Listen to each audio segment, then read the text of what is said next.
Salut, c'est Clément de Mouvement Conscient et dans cette vidéo, je vais répondre à la question suivante qui est: est-ce que les faux mouvements existent-ils réellement? Est-ce qu'il existe réellement des mauvais mouvements que nos corps ne devraient jamais faire? Parce qu'on entend certaines personnes dire: ah, j'ai fait un faux mouvement, j'ai fait un mauvais mouvement et je me suis blessé. Ah, il faut surtout pas soulever une charge lourde avec un dos qui est rond. Et en aucun cas, lorsque tu fais des squats, tu devrais dépasser tes doigts de pied avec tes genoux. C'est excessivement dangereux. Mais qu'en est-il réellement? Est-ce que c'est vrai? Du coup, j'ai envie d'apporter davantage de nuances et vous donner une réponse plus ou moins concrète pour répondre finalement à une question qui me semble quand même très importante. Alors, j'ai pris des notes. Du coup, de temps en temps, je regarderai mes notes. De temps en temps, je regarderai vous. J'ai 3 points principaux à aborder. Je vous ferai une conclusion à la fin. Et finalement, chaque grande partie de mon argumentation a quelques sous-parties que je vais aborder également. Alors, on va commencer par le premier point qui est, à mon sens, il faut faire preuve de beaucoup de nuances. Et je vais vous donner 3 exemples. Premièrement, un exemple avec les gens qui disent qu'on ne peut pas soulever des charges avec un dos rond. Deuxièmement, un exemple par rapport aux personnes qui disent qu'on ne peut pas aller au-delà de nos doigts de pied avec nos genoux. Et troisièmement, un exemple par rapport à la posture. Ok ? Alors, premièrement, donc comme je vous dis, il faut faire preuve de plus de nuances. Et donc, il y a des gens qui disent: ah, on peut pas soulever une charge lourde avec un dos qui est arrondi. Et en fait, ce que nous montre la littérature scientifique, c'est que on peut pas vraiment dire ce genre de choses. Il faut faire preuve de beaucoup plus de nuances. Parce qu'en fait, dire qu'on peut pas soulever des choses avec un dos rond, qu'est-ce que ça veut dire? C'est-à-dire qu'on doit le faire avec un dos droit.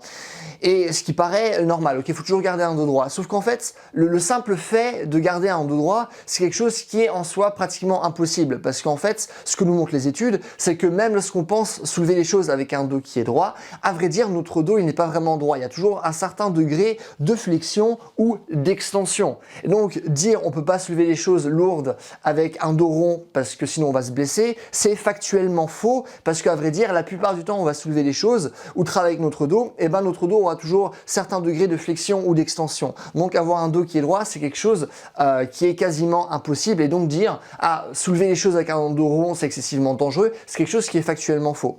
Donc par contre, si on veut réellement faire cet argument, à ce moment-là, on devrait parler d'un certain degré de flexion. Vu qu'on sait qu'on aura toujours un certain degré de flexion, d'extension, donc ça voudrait dire qu'à partir d'un certain degré, c'est là que ça devient dangereux. Et à vrai dire, c'est pas vraiment ce que nous montrent les études. Et du coup, il y a beaucoup plus de nuances. Et même, il y a des études qui montrent que soulever des choses avec un dos rond et donc vraiment arrondir le dos, ce serait même plus sécurisant que soulever des choses avec un dos qui est entièrement droit. Donc vraiment, il y a beaucoup plus de nuances que ce que certaines personnes laissent croire. Pareil pour les personnes qui disent: ah, faut surtout pas aller au-delà de nos doigts de pied avec nos genoux. Notamment, imaginons si vous faites du squat, souvent j'ai entendu dire des personnes dire: ah, ça va mettre trop de tension au niveau du tendon d'Achille, ça va détruire tes genoux, etc. Ce qui est quand même assez marrant parce qu'on sait que plein de coachs à haut niveau, notamment par exemple comme le faisait Charles Poliquin avant qu'il meure, qui était un des coachs qui a créé le plus de médaillés olympiques dans le monde, et une grande partie finalement de sa philosophie du travail des jambes, c'était justement d'aller au-delà de nos doigts de pied avec nos genoux, parce qu'il disait que plus vos genoux et vos jambes sont forts dans cette position, plus vous allez avoir des jambes qui vont être fortes et qui vont être incassables. Et vraiment, ces résultats parlent d'eux-mêmes. Et aussi, par exemple, Ben Patrick, qui est plus connu sous le nom de Knees Over Toes Guy, du coup le gars qui va au-delà de ses doigts de pied avec ses genoux, qui est la personne qui a créé le plus de success stories et de rééducation au niveau des genoux, et ben son programme il est basé sur quoi? Ben sur le fait de ramener ses genoux au-delà de ses doigts de pied. Donc là aussi il faudrait faire comme preuve davantage de nuances et dire simplement: ah ben non, on peut pas, voilà, la vie c'est blanc-noir, et ben c'est pas comme ça que ça marche. Troisième exemple, pareil pour la posture. Même si à mon sens il y a comme plein d'arguments intéressants en faveur de la posture. Par contre, ce que montre clairement aussi la littérature scientifique, c'est qu'il y a très peu de corrélation en fait entre avoir une mauvaise posture et se blesser, ou avoir une bonne posture, toujours bonne et mauvaise entre guillemets, parce que là aussi ce serait intéressant vraiment de définir très précisément ce que c'est, et c'est dur à le définir quand on y pense réellement. Et ben en fait, là aussi il y a très peu de corrélation. Donc là aussi, on voit qu'il y a davantage de nuances. Donc ça, c'est vraiment le premier point que j'avais envie de vous partager, c'est que la vie, c'est pas quelque chose qui est blanc ou c'est pas quelque chose qui est noir. On est toujours dans le gris, on est toujours dans les nuances et malheureusement, dans les réseaux sociaux, et moi aussi j'en suis coupable et on en est tous coupables à différents degrés, hein, mais on montre pas assez de nuances. Et donc ça, parce que souvent on aime les gens qui ont des opinions qui sont bien fortes. Ah, c'est comme ça, c'est pas autrement. Mais à vrai dire, on sait certaines choses, il y a certaines choses qu'on ne sait pas et du coup il faut toujours faire preuve de nuance dans ce qu'on dit et donc là je vous le montre bien, il y a comme beaucoup plus de nuances par rapport à ce que des gens estiment être des mauvais mouvements ou des faux mouvements. Ça marche? Donc ça c'est le premier point. Deuxième point, à mon avis il faut vraiment parler du contexte et je vais vous donner là aussi deux exemples. Par exemple, si maintenant vous ne faites pas du travail de souplesse et je vous dis de faire un grand écart. Allez, faites un grand écart, que ce soit un grand écart facial ou un grand écart latéral, je m'en fous, faites un grand écart. Vous allez me dire, non mais attends Clément, t'es malade, je vais me blesser. Non, non, non, vas-y, fais un grand écart. Eh ben, vous allez le faire, si je vous force, ben déjà ça va être très dur pour vous d'y aller, et si je vous force à y aller, ben vous allez vous blesser à coup sûr, ok? Mais du coup, ok, vous êtes blessé en faisant ce mouvement. Est-ce que ça veut dire que faire un grand écart, c'est quelque chose qui est fondamentalement mauvais? Non! Il y a énormément de personnes, comme des gymnastes ou d'autres personnes qui travaillent leur souplesse régulièrement, moi y compris, qui peuvent faire par exemple un grand écart latéral. Je peux faire un grand écart latéral mais pas un grand écart facial. Et je me blesse pas pour autant. Ok, j'ai pas eu de problème pour autant. Et au contraire, j'ai vraiment des jambes qui sont fortes et j'ai pas de soucis. Donc est-ce que le grand écart c'est quelque chose qui est mauvais en soi?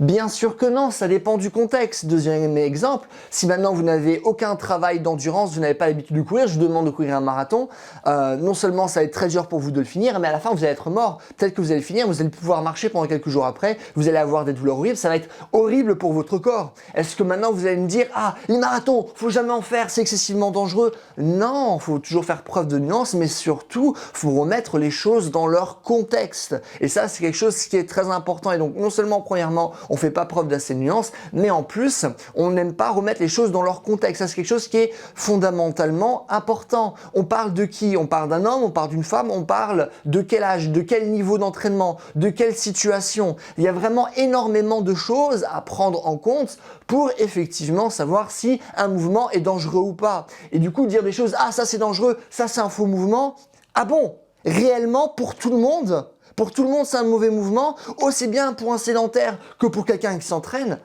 Non, quand même. Donc voilà, vraiment, parler du contexte, c'est excessivement important. Donc ça, c'est mon deuxième point. Troisième point de mon argumentation. À mon avis, il faut trouver un juste équilibre. Alors, dire qu'il faut trouver un juste équilibre, ça peut paraître assez bateau, mais tout est une question d'équilibre. Et par exemple, l'eau. Si maintenant vous êtes dans un désert, vous n'avez pas bu depuis longtemps, vous êtes totalement déshydraté, eh ben l'eau va sauver votre vie. L'eau peut aussi vous noyer, ok? On peut boire trop d'eau, c'est quelque chose qui est réellement possible. On va vraiment dans l'extrême, mais c'est quelque chose qui est possible. Et du coup, est-ce que vous allez me dire, ah ok, mon frère s'est noyé, l'eau c'est mauvais, faut jamais en boire? Non.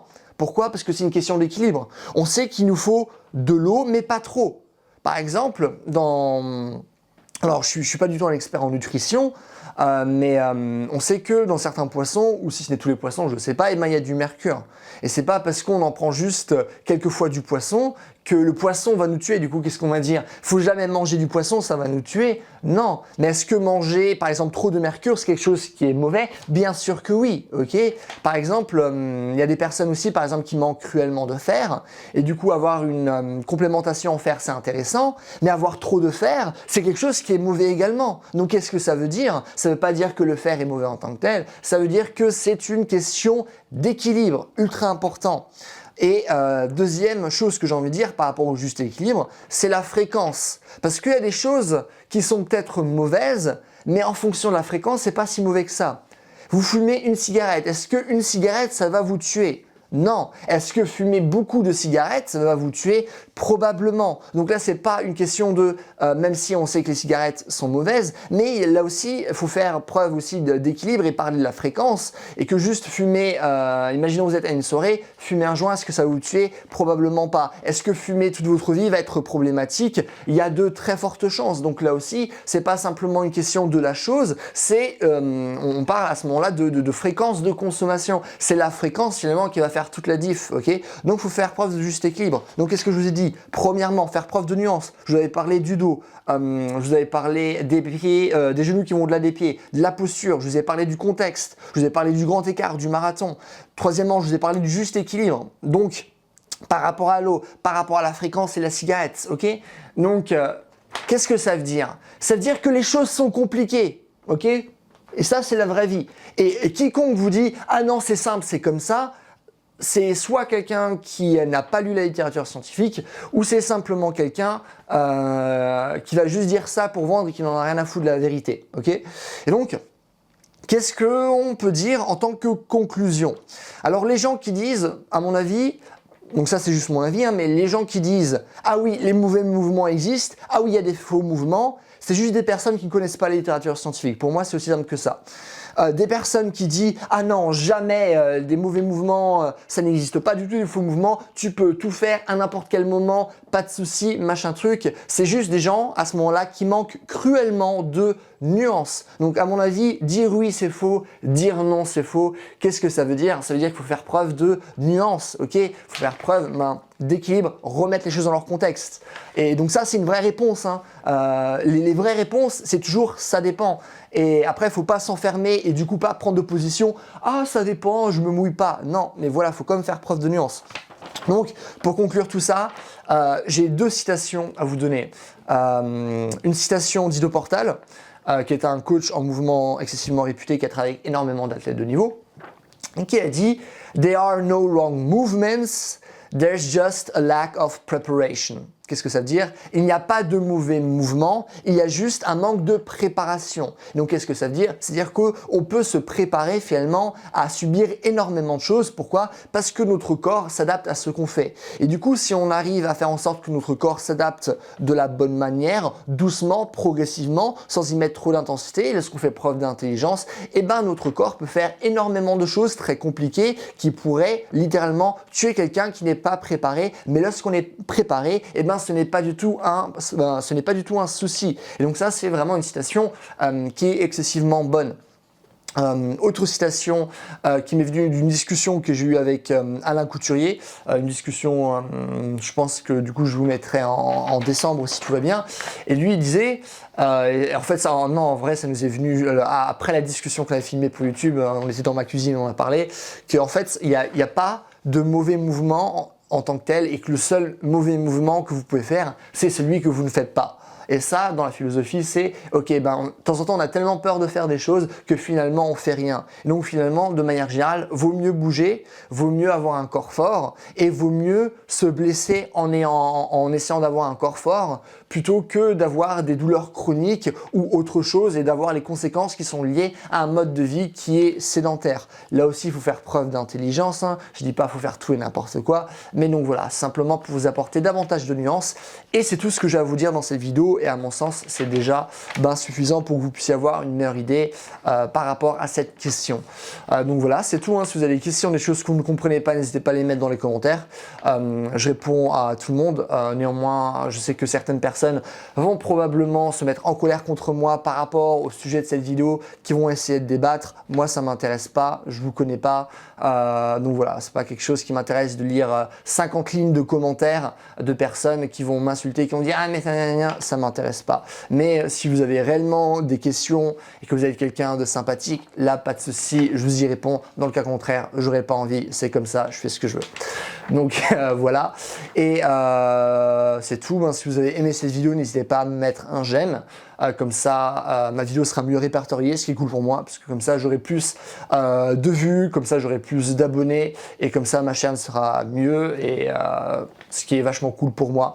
Donc voilà, n'hésitez pas à le faire, vu que ça fait mieux marcher l'algorithme. Et dernièrement, si vous voulez un programme en ligne qui parle justement de ce genre de choses, qui essaye vraiment de vous donner davantage de nuances par rapport à la posture, par rapport aux douleurs, par rapport à la rééducation, mais par rapport à la préparation physique également. Comment va-t-on réellement développer notre force? Comment va-t-on réellement développer notre souplesse, notre coordination, notre vitesse, notre endurance? Comment va-t-on réellement apprendre à mieux bouger, avoir un corps qui sait répondre à plein de situations différentes? Si ça vous intéresse, c'est le premier dans la description, comme d'habitude. Et en attendant, passez une bonne journée. Bye!